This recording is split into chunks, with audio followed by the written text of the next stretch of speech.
మనం గెలవలేదు. అయినా కేసీఆర్ గారు ఎక్కడా కూడా ఒక్క సెకండ్ కూడా ఆలోచించకుండా గద్వాల గాని, అలంపూర్ గాని, ఆదిలాబాద్ గాని, కోదాడ గాని, ఏ భద్రాచలం గాని, ఏ మారుమూల ప్రాంతమైనా తెలంగాణలో అక్కడ ఉండేది మన అన్నలు, మన తమ్ముళ్ళు, మన ఆడబిడ్డలు అందరికీ న్యాయం చేయాలనే ఉద్దేశంతో మరి మొదటి రోజు నుంచి, తెలంగాణ వచ్చిన మొదటి రోజు నుంచి అద్భుతమైన సంక్షేమ కార్యక్రమాలు, అద్భుతమైన అభివృద్ధి కార్యక్రమాలను మీకు అందుబాటులోకి తెచ్చినారు. జీవితంలో ఎన్నడన్నా మీరు అనుకున్నారో లేదో నాకు తెలియదు కానీ ఇవాళ గద్వాల జిల్లా కేంద్రం అయింది అంటే, జోగులాంబ గద్వాలగా జోగులాంబ తల్లి ఆశీస్సులతో జిల్లా కేంద్రంగా మారింది అంటే ఆ ఘనత ఎవరిది? జిల్లాను చేసింది ఎవరు? వినబడతలేదు. జిల్లా చేసింది ఎవరు? వినబడతలేదు, వినబడటం లేదు. కేసీఆర్ గారేనా? పక్కానా? ఒకనాడు మారుమూల ప్రాంతంగా ఒక జూనియర్ కాలేజ్ కావాలంటే ధర్నాలు చేసే పరిస్థితి, ఒక డిగ్రీ కాలేజ్ కావాలంటే ధర్నాలు చేసే దుస్థితి మా తమ్ముళ్ళు, మా విద్యార్థి సోదరులందరికీ తెలుసు.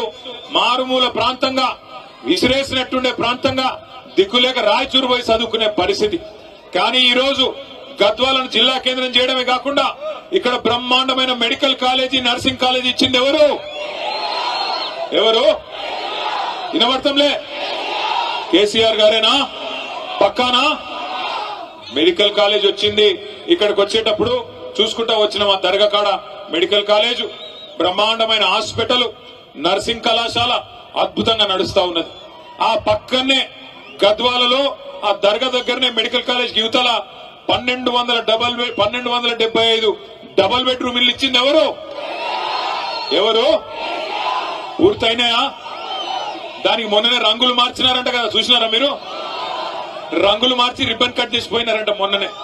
ఏది? మన డబుల్ బెడ్రూమ్ ఇళ్లకి 3 రంగులు పూసి ఇదే ఇందిరమ్మ ఇల్లు అని చెప్పి మొన్న వచ్చి 3 మంత్రులు రిబ్బన్లు కట్ చేసిపోయినారంట. గద్వాల ప్రజలను అమాయకులు అనుకుంటున్నారు, మీకు తెలియదు అనుకుంటా ఉన్నారు.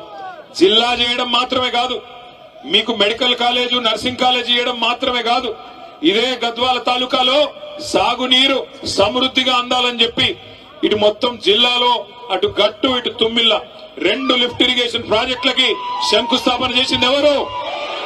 మొదలు పెట్టింది ఎవరు? అరే తుమ్మిళ్ళ పూర్తయింది, గట్టు కూడా మనం దిగిపోయే నాటికి దాదాపు 40-45% పూర్తయింది.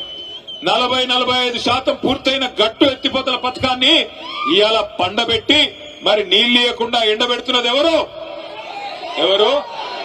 కాంగ్రెసేనా? కాంగ్రెసేనా? 22 నెలలు అయిపోయింది, ఇంకో 2 నెలలు అయితే